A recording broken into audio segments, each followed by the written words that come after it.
Beyond the Mic with Sean Dillon. And we're joined on the star line by a man who's won Grammys, ACMs, and is a friend of the show. Shenandoah's Marty Raybon. Welcome back. Brother, it is absolutely wonderful to be with you again. It really is. Let's go beyond the mic. Your latest release, Freebird in the Wind, features Charlie Daniels.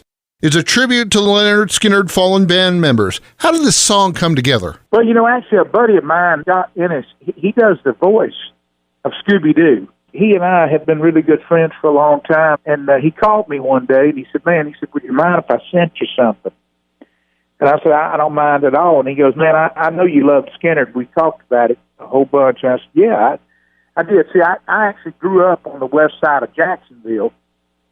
Now, look, I didn't know Skinner. I didn't know Leonard Skinner. I didn't know Ronnie Van Zant. I didn't know Johnny Van Zant. I didn't know Gary Rock. I didn't know any of the Skinner guys. I just grew up on the same side of town they did. And then all of a sudden, of course, and they were older than I as well, too. And being familiar with where they came from, being familiar with what they did, around where we lived there in West Jacksonville, Florida, they were real popular. A lot of people knew about what was going on with them and stuff. So therefore, they were always in the news and up front. Anyway, he said, man, I got this thing. He said, man, can I send it to you? And, man, just call me back, tell me what you think, be honest. And so I did. I called him back, and I said, man, I really like this thing, man. I'm not kidding you. He said, you think you'd cut it? And I said, now, mind you, I said, now, that if we cut it, we would cut it country. It'd have more of a country flavor to it. He said, well, that's what I'm talking about. He said, because, to tell you the truth, the demographic, a lot of people that listen to country music nowadays that love y'all's kind of country music, they would know Leonard Skinner. And I said, well, actually, that's fact. That's pretty good research. Anyway, so the next thing you know, he sent it to me. See, I now live in Muscle Shoals, Alabama, where Skinner cut most of their big hits. In fact, their very, very last record they cut here in Muscle Shoals, and their very, very first record they cut here. They cut in a couple other places, but they came back to the shows to cut their records. And anyway, at the time, they had cut Freebird in Muscle Shoals at 3614. And it's a studio, the Muscle Shoals sound. And, of course, we even went to the same studio. I got a film crew to come in and to tape it. That way, folks could not only just see the studio, but, in fact, the piano that our piano player, Travis Mobley, is playing is the same piano that Billy Powell had played for Skinner. Wow. On Freebird, that piano riff and all of the other kind of stuff. Anyway, he puts that at the end of the song. But, it's just really one of those just really kind of magical things that happened. And the love that Charlie Daniels had for Ronnie Van Zant, Charlie had to be reached out. He had to be reached to either be a part of it, to sing a part of it, or, in fact, when he and I were talking, he called me one morning. He said, look, he said, I want to run this by you. And he run it by me, and what he run by me was the same thing he did in the eulogy at Ronnie Van Zant's funeral. And that's the front of the song, Freebird, you free at last, that type stuff that's on the front of the tune was the same thing that Judy Van Zant, Ronnie's wife, said, I love that. And said, what I'm going to do is I'm going to literally have that at his graveside. And she does. Well, I heard you played the demo for Skinner's drummer, Artemis Pyle. How did he react? We played it for Gary Rosing, and Gary loved it. Gary thought, man, that's really pretty cool, even after all these years. But, you would think that somebody that had achieved what Skinner them had done, and I guess, to be honest with you, to be marked that people would know you was because of a plane crash. Steve Gaines and his sister Cassie, and then Ronnie Van Zant, of course, were killed in the plane crash as far as members of the band. That was three major parts of that band that was lost. And the other folks that survived, you think, man, goodness sakes alive, that's really kind of what we're known for is the crash. But what we knew them for was the music. The song is out now, and proceeds of the song are going somewhere special, I hear. It goes to the Leonard Skinner Foundation. We said right off the bat, what we wanted to do was, look, we thought enough of the song that we wanted to cut it. So we went in there and spent our own money, done everything to do it, the film crew, the whole shooting match, finding out from it some things literally even after we had gotten done. the guy that had shot the footage. Now, if you go to YouTube, you can see parts of the video that I'm speaking of, and you can also listen to the tune, Freebird in the Wind, as well, too. I got the chance and the opportunity to go to Galesburg, Mississippi, where the plane had went down. After we'd got all of it done, and we thought that MCA owned the rights to the film that was collected for our video. The live footage of them being on stage, the live footage of them being on the aircraft, and it wasn't the day that the plane crashed, of course, but after all of that was said and done, then the gentleman that actually shot the video for all the stuff that's on there, he contacted our management and said, man, I'm actually the guy that shot the film on Skinner. I was the one that was in the plane with him on another occasion. That's not the day that the plane went down, although people would think that. That wasn't the day that happened. So I'm the one that, when it's showing them loading the plane and then playing cards and all this other kind of stuff, so I'm actually the one that did that. What I'm wanting to do is I'm actually wanting to do an interview with him, and actually talk about, and it's not a Leonard Skinner's quest or anything like that. It's just for me and me personally, again, from where I grew up and how it was when I grew up and all of the other kind of stuff. It would really suffice a lot of questions that I have about all of it. Wow. Just that whole story is just amazing on how that all... Yeah, and the biggest thing that was told is, look, they didn't put enough fuel. They run out of fuel. They didn't run out of fuel. I mean, they eventually run out of fuel, but the reason why is because they actually were going to have the motor prop engine on the plane fixed in Louisiana the next day after the concert that night. They were going to have a mechanic look because it'd been spitting and firing. And see, what a lot of people, didn't know about that plane, there was another rock group that had been using it. And they said, man, that thing's dangerous. Man, they had made motor putters and all of those kind of stuff. So, man, we think that thing's unsafe. Well, we're not going to do it. And who that was Steven Tyler. And they just said, look, we're just not going to do this. So Skinner said, hey, we got this run. We got to get to where we got to get to doing this. So Skinner used it. And they had used it on a couple other shows as well, too. But they were going to get it fixed. And what had happened, it was like spit and sputter. And like I'm saying, and before it's all over with, they run out of fuel. But they didn't run out of fuel because they didn't put enough fuel on.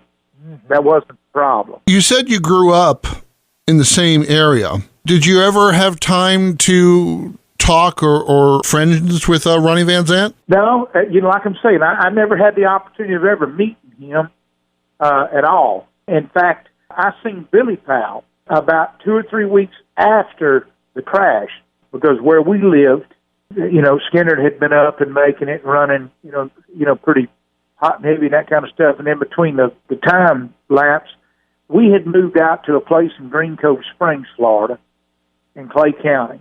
Well, and Billy Powell had moved out. Well, we didn't know that either. There was an old store. They would do horseback riding and that kind of stuff. There was a lake out there. You could rent horses and stuff, and some acreage and stuff, and some houses. We had moved out there to what they called Lake Asbury. While out there, 2 or 3 weeks after the plane crash, my brother said, man, here comes Billy Powell. No, that ain't Billy Powell. Man, what are you talking about, Billy Powell? He said, I'll tell you, that's Billy Powell. And he said, no. I said, no, that's not Billy Powell. And he said, yes, it is. And then the closer we got, of course, realizing, that it was him. And actually, that was the first time I'd ever met him. Not trying to be real graphic, but he had one crutch. He was walking up the road. He actually was going to that little store I was telling you about. That's where he was going and wanted to get out and get some sunshine and stuff like that. And of course, my brother was talking to him about the crash. I didn't even want to mention any of that. But my brother even mentioned, didn't want to know how he was doing and stuff. And of course, there was a nasty, nasty gash on his leg. To be honest with you, I couldn't hardly keep my eyes off that. But, you know how kids are. But, that's what I remember about it. Other than that, I never had the opportunity of seeing Billy Powell again. Now, one thing that was really pretty neat, the drummer with the Atlanta Rhythm section, and Gary Rosington, when Shenandoah had a club gig here in the Shoals, we were playing a club called the Lamplighter. And it was about 8-10 miles out of town, out of Muscle Shoals. And it was a private club, so therefore it stayed open all kind of hours. Man, the guy he could go off to 6 o'clock in the morning if he wanted to, and most of the time he did. We were playing up there, and Rosington, and I don't even know his name, but he was the drummer for the Atlanta Rhythm section, came in. And they'd listened to a couple sets that we had played, and so Rosington said, would you mind if I got up and, sit in and play some guitar with y'all? So, we're thinking, Gary Rosington wants to play guitar with us? Yeah, man, that's cool. He sat in with us and stuff like that. Man, it was really, really pretty neat. Of course, that, doing a Freebird and that kind of stuff, and Give Me 3 Cents Sweet Home, and, the typical Leonard Skinner songs that in a club gig. That's the kind of stuff we did. And then we did some other stuff that he really enjoyed playing, because it wasn't the same old thing that he had to play all the time. But that actually was an interesting evening. It was really kind of a nice way of being able to, because they're calling quits, knowing that it was going to be kind of the end of the tour and all that other kind of stuff. It was really kind of a nice way to pay a little bit of a tribute to a band and a group of people that really had changed the complexity of really what the South and what rock music was in the South was. We're joined on the star line by Marty Raybon of Shenandoah on Beyond the Mic, the first original album in over 20 years. How did it feel to start writing? And it was really, really pretty nice. Of course, when you get out there to, pick and sing a little bit, for folks, they're still going to want to hear the hits. So you want to make sure that's, you're doing that. And on top of that, you want to make sure that you're doing stuff that entertains and keeps the show going. With the new album and the new material that we had on it, we knew that we wanted to, keep on till we could incorporate, the tunes as they would come, as singles would come. And so we added the first one into the show, Noise, and which was wrote by a good old Texas boy, too. The second one was a ballad that I really honestly think is probably one of the strengths that we've always had in our music, has been the ballads, and especially the storyline that was behind it. That's where I grew up. The latest one that we had was A Little Bit of Living. Just want to, in fact, it'll remind you a whole lot of Next to You, Next to Me, and just really excited to be able to play new music and even to announce that it's the first music that you've had in 20 years and that kind of stuff. And that way, it, kind of always lets people know that you're not done, you're not finished, you're not quitting. You're going on, and you're doing this thing because you still love doing what you do. Look, I still love people. Love getting out performing for people. That's really what the album was all about, and the reason for doing it. where did you record most of the album? We did the tracks at a place called The Castle in Franklin, Tennessee, and then we did the vocals at Jada Marcus' studio, and then we did the background vocals at Wishbone here in Muscle Shoals. Marty, as music legends start to pass away with time, what message do you have for the young people to experience these legends before they're gone? I would think that, you hear this bucket list mentioned all the time, and in fact, it's almost kind of got cliche. People say, on my bucket list, but I'll say this, in fact, let me give you a great example. Mike McGuire, our drummer, been with the band ever since it started, is a huge, huge Gordon Lightfoot fan. And his sister as well, too. And he came to Birmingham, Alabama. And he went over and seen him. And he said, man, I wouldn't give anything in the world to have gone and seen him. He said, man, he's getting old. You can tell he's not able to get it as good as he used to get. But, Lord, he's got some age on him. But, man, he still put on a great show. And said, man, I just enjoyed going. And I know with a lot of times, we'll even hear that with people, even saying that about, man, I've been a fan. Y'all literally been the soundtrack of my life. It's the outbeatest thing I've ever heard. I've loved y'all's music, and man, just to have the opportunity to come see you. I know for one thing, I know it makes the artist feel good, but it's kind of what you were talking about. Unfortunately, I seen Willie Nelson at CMA's this past year, and while seeing Willie, I went over and spoke to him, and the reason why it was is because through the years we worked, shows with him, and he'd been in the hospital on a couple of occasions, and I went over there to where he was at, and I spoke to him and said, Willie, it sure is good to see you again. And, man, wanted to say howdy and hope and pray everything's, going well with you. And left. And, now look, man, will that be the last time I see Willie Nelson? I don't know that. I really don't. But I do know that the last time that I did meet with him was an absolutely very, very pleasant conversation and a very, very pleasant, opportunity and a place in which to do it. Well, is there a young artist out there now that you guys would like to record something with? Man, there's a bunch of, it seems like there's just been so many, it's kind of hard to keep up with them, but man, I like Michael Ray. I like Dustin Lynch. I'd say, a new artist, Al Dean. Al Dean's not really, that new of an artist anymore. He's been around, for a few years now. There's really so much great talent out there to be sung with, and I think Luke Combs has got a really, really nice future to look forward to. Proud of the acceptance of what people, have shown him, and it's really a good thing. I'm extremely proud of what he's doing as far as being able to, his acceptance. Chris Stapleton, man, I love Stapleton, which, he's been around for a while, too. There's really a lot of great music that's out right now. There really is. There's a great volume of what people can pick from, like you can a great book out of the library. Shenandoah's co-founder Marty Raybon joins us beyond the mic. You guys are co-headlining the 2020 Country Throwback Tour with Restless Heart. What's your thoughts on the resurgence of classic country artists? Hey, I think it's great. I really do. And to be honest with you, it's kind of nice because it's where a lot of the fans that miss seeing, the acts that they like. Man, you think about it. I mean, I was gone from the group for 17 years and then, came back. And, Larry Stewart was gone from Restless Heart for a few years. And he came back as well, too. And it's really kind of a nice thing that, so that people that were Shenandoah fans and Restless Heart fans, I didn't get to see them, when they were originally out. I'd love to go see them now. We could talk to you for hours and hours, but time's running out. So it's time for the Rocking Eight. It is the first thing that comes to your mind. You know how it works. Here we go. Favorite chord? G. Last book you read? The Pursuit of God by A.W. Tozer. Last gift you received? Was a turkey fryer. Man, it is the neatest thing. It's done with propane, of course. Now, everybody said, "Well, yeah, no.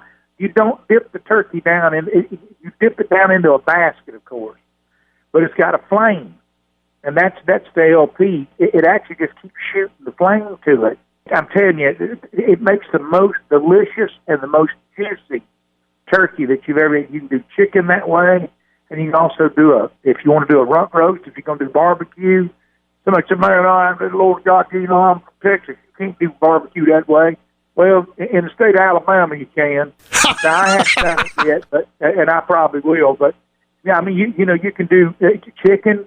But, yeah, I mean, it's fantastic. It's called a Big Easy Fryer. My oldest boy got it for me. I normally cook on Thanksgiving and Christmas. I usually originally do the turkey, good old American fashion way where you put stuffing in it and bake it in the oven. I said, man, Dad, Jenny's been trying this, and this was a while back last year. And, man, that's incredible. That's great. I said, man, you like that? And he was setting me up. And I said, man, actually I do.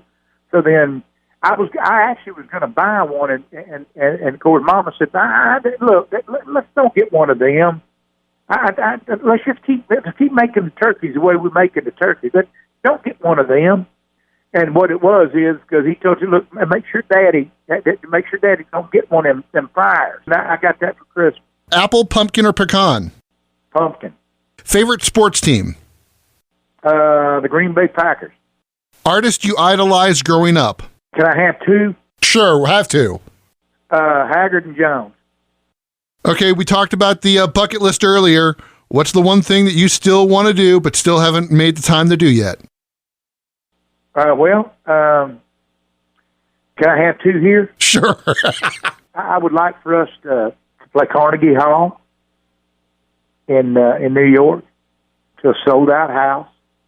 and I would like to, before our career is over with, I'd like for us to have just one more number one record. He's the co-founder of Shenandoah and a friend of Beyond the Mic, Marty Raybon. Thank you so much for joining us today. Hey, bless you, my man. I appreciate you having me, and I always look forward to it. And when I know that I'm going to get a chance to chat with you. And that, my friends, is Beyond the Mic.